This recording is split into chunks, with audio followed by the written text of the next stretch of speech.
absolute bomba. Absolute business being done right now. Marcus Rashford, Aston Villa, heading down the M6. Going down the M6, heading up to Birmingham. Oh my God. Here we go. There's going to be news. There's absolute news. It's floating around right now. Aston Villa are in for Marcus Rashford on loan. And this is crazy. I was the first one to say, yo, let's integrate him back to the team.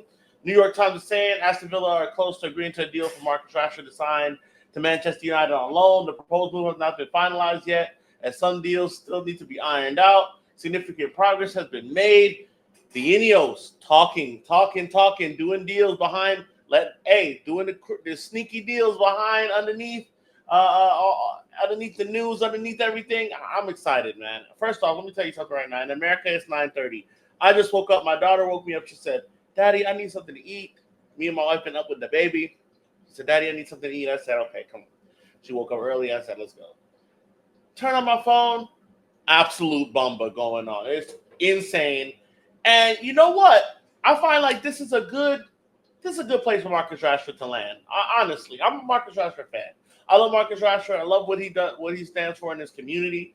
I think some of his criticism has been a little harsh, for sure. It's been harsh. It's been kind of one-sided too. But you know, he also has to show that he wants to be at Man United. And I think him saying that he wants a new challenge didn't necessarily mesh with Unai Emery. I'm sorry, Unai Emery. I'm already thinking far ahead. I think him saying that he wanted to leave didn't necessarily mesh with. Oh, can you hear me now? Okay. It didn't necessarily mesh with our manager, bro. It just didn't do it. It didn't go well, you know, and rightfully so. If I now come into a job and you say, "Hey, I want to leave. Like I want a new start," and it's like, dude, you haven't even won the Premier League. What new challenge do you want? I understand. And he had Barcelona in for him. He had Real Madrid. Milan, Borussia Dortmund, West Ham was talks, and Rashford's contract is till 2028.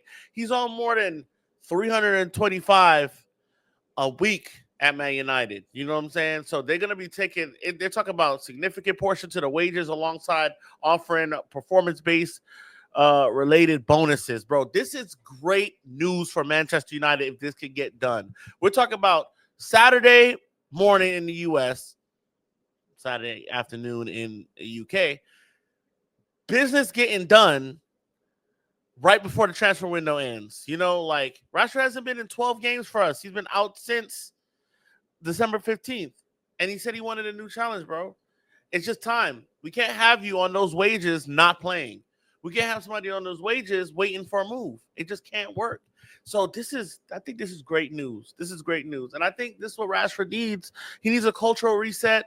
He might need, a different manager to go put their arm around him and say, hey, this is what we could do over here. And I think Unai Emery is a great manager. I think he's a really good manager.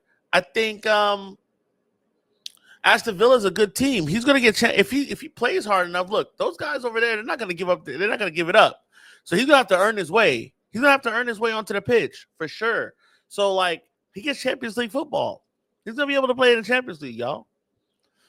This is crazy. He went from, playing Europa League, maybe playing, not to play until, like, getting a move. Aston Villa is not a slouch team. Yeah, they're not a big club in the idea. They're not Real Madrid or Barcelona, or AC Milan, but decent team to go to. And look, he's not going to be just somewhere embedded in another place. He's going to be right in our league still, playing against us still, and I just don't want the narrative to be like if he starts doing well for people to be like, oh, well, look what we missed. This is what Man United fans do. We do that. Like a player starts doing well or another player starts doing bad, and we're like, oh, look at what we missed. Look at what we live in a world of shoulda, coulda, woulda when it comes to in football, especially as Man United fans. We're a very toxic fan base. And that's what we do. To disrespect another player or to disrespect the manager, we'll look at the moves that was made before and then be like, well, look at how this person's doing now. And it's like, they weren't doing it here, so it doesn't really matter what they're doing elsewhere. doesn't matter. I don't care how many saves David De Gea is making. I don't care how well Fred's doing. I don't care how well McTominay is doing. But every week you see somebody posting something about them. It's like they weren't doing that here consistently enough. That's why they're gone. You can't make a case for any of those guys because if they were doing it consistently enough, everybody they'd still be here. They'd still be here. So shouts to this is an Ormstein Bumba, but it's everywhere now. Athletic got it covered. This is crazy. This is crazy. I can't blame him though, man. Aston Villa close to agreeing to loan for Marcus Rashford. That's the news this early morning. God bless you, everybody. Up the Reds. I'll see. Look, I got coffee to finish. I got to keep my eye on the ball for more news. And until next time, man, we'll see you. You know what it is. It's your boy Mikey.